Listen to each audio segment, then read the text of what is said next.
Hello friends, welcome to Inspection IAS Daily News Analysis. Today is 18th July 2023 and we are going to discuss important news articles of Hindu, Indian Express and PIB. आज हमारा पहला news है Crimea Congo haemorrhagic fever से related. Recently Europe में ये Crimea Congo जो haemorrhagic fever है उसके खतरे ज्यादा बढ़ गए हैं। अब ऐसा क्यों? ऐसा इसलिए हो रहा है क्योंकि यूरोप रिसेंट अभी फिलहाल हीट वेव्स और वाइल्ड फायर से जूझ रहा है and the rising temperature in this region can cause this disease can spread very fast within that region. Generally ये जो क्रीमिया हेमोरेजिक फीवर जो होता है वो कोल्ड क्लाइमेट में नहीं होता है, बट क्योंकि यूरोप में टेम्परेचर इंक्रीज हो रहा है तो there can be chances of increasing this type of diseases. अच्छा, तो ये आखिर होता क्या है? देखिए, बेसिकली क्रीमिया हेमोरेजिक फीवर जो होता है क्रीमिया कोंगो, ये एक बेसिकली ये एक टिक है, आपको दिख रहा होगा एनिमल टिक्स होता है और ये tick can spread this disease to human also. ठीक है, तो थोड़ा समझते हैं आखिर क्रीमिया हेमोरेजिक फीवर है क्या। Basically it is a viral haemorrhagic fever usually transmitted by ticks. तो ये जो टिक आपको दिख रहा है ना, ये टिक ही होता है जो इस वायरल हेमोरेजिक फीवर को ट्रांसमिट करता है। It can also be contracted through contact with viramics animal tissue, that is animal tissue where the virus has been entered the bloodstreams and during the immediately post slaughter of the animals. तो जहाँ पर slaughtering वगैरह होता है वहां से भी ये ट्रांसमिट हो सकता है। And the disease was first detected among soldiers in the Crimea Peninsula near the Black Sea in 1944. तो इसलिए इसको नाम दिया गया क्रीमिया कोंगो हेमोरेजिक फीवर। और 1969 में it was found that an ailment identified in the Congo basin was caused by the same pathogen. Thus, the disease was named the Crimea Congo hemorrhagic fever. Getting it? And its outbreak constitute a threat to public health services as the virus can lead to epidemic, has a high case fatality ratio 10:40. Next transmission कैसा होता है? तो animals such as cattle, goat, hips and hare serve as amplifying host for the virus, क्योंकि ये टिक को host करता है और टिक ही ट्रांसमिट करता है। And transmission to human occurs through contact with infected ticks or animal blood, and it can be transmitted from one infected human to another by contact with infectious blood or bloody fluids such as sweat and saliva. The tick can also be hosted by the migratory birds. तो migratory birds जो होता है ना, उनसे भी ये transmit हो सकता है ये टिक। Getting it? तो ये कुछ मेथड होता है ट्रांसमिशन के। दूसरा, सिम्टम्स अगर इसका देखा जाए तो symptoms include fever, muscle ache, dizziness, neck pain, back ache, headache, sore eyes and sensitivity to light. And after 2 to 4 days, the agitations may be replaced by sleepiness, depression, and lassitude. तो ये कुछ इसके symptoms होते हैं।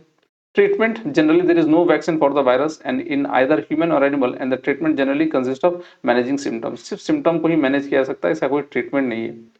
And according to WHO, the antiviral drug ribavirin has been used to treat Crimea Congo hemorrhagic fever infection with apparent benefits. तो ये कुछ होते हैं आपके सिम्टम्स और ट्रीटमेंट के मेथड्स। तो ये कुछ तो दिस आर सर्टेन, तो this is about the Crimea haemorrhagic fever. चलिए अपना अगला न्यूज है एक्सटर्नल कमर्शियल बोरोइंग से रिलेटेड।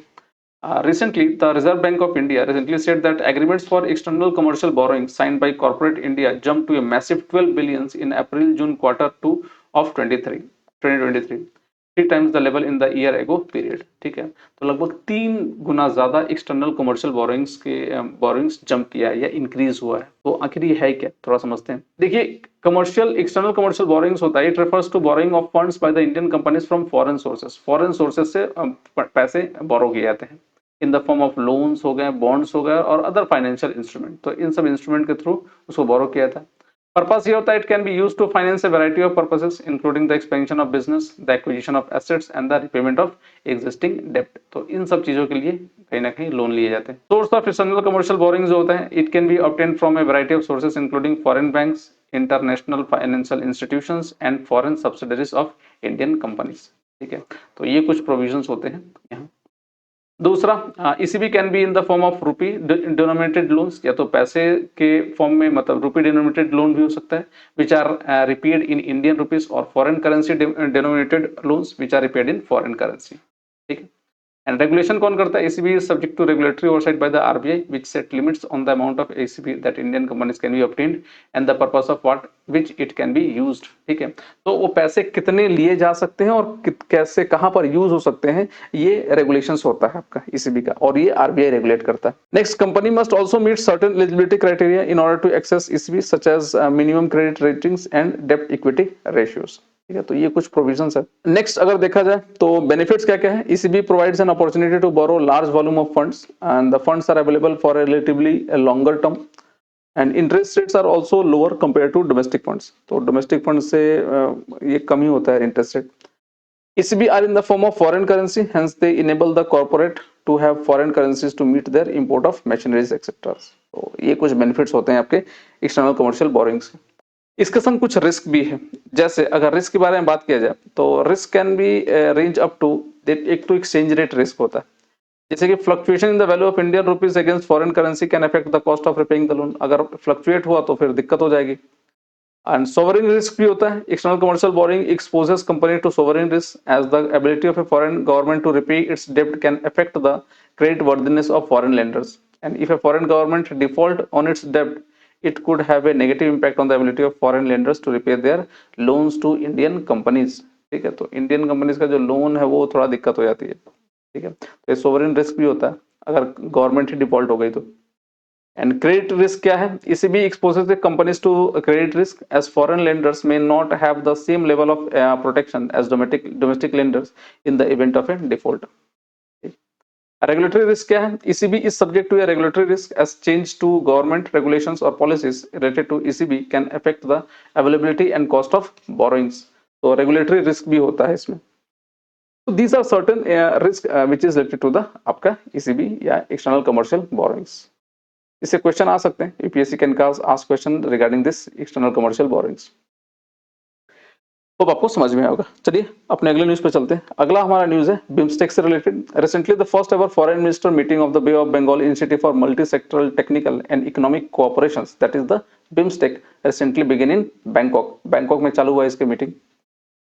तो इससे रिलेटेड कुछ terms. It is a regional organisation है comprising 7 member states. 7 member states हैं in the littoral adjacent area of the Bay of Bengal. तो बे ऑफ बंगाल के रीजन में जो भी कंट्रीज हैं उन सबका ये organisation.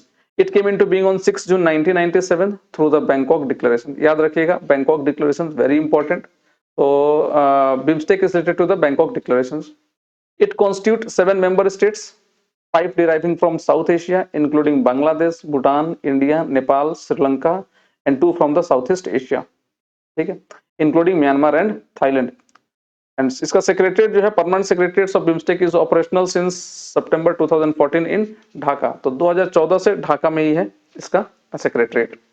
Most important area of cooperation की बात की जाए तो देयर आर 14 प्रायोरिटी एरियाज. कौन कौन सा? एक तो है counter terrorism and transnational crime, दूसरा ट्रांसपोर्ट एंड कम्युनिकेशंस, तीसरा है टूरिज्म, फोर्थ है environment and disaster management, fifth है ट्रेड एंड इन्वेस्टमेंट, सिक्स्थ है कल्चरल कोऑपरेशन, सेवेंथ है एनर्जी, 8 है agriculture, 9th poverty alleviation and technology, 11th है फिशरीज, 12 है पब्लिक हेल्थ एंड 13 है people to people contact, 14th है climate change.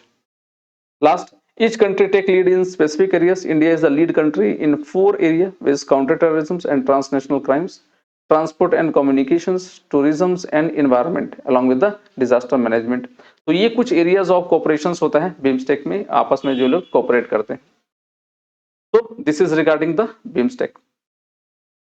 That's all for today. आज के लिए इतना ही in our daily news analysis and as well as जिन जिन लोगों को हमारे इस लेक्चर या इस लेक्चर के पीडीएफ अगर आपको चाहिए होंगे तो you can visit our Telegram channel that is Inspiration IAS and also you can join our follow our social media page like Facebook, Instagram and YouTube channel.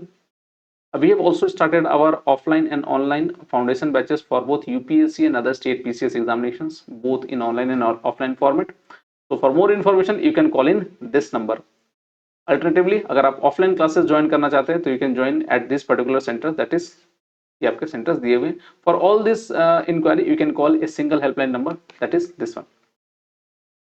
So thanks for watching and please do subscribe to our YouTube channel and our Facebook page for such other video contents. Take care.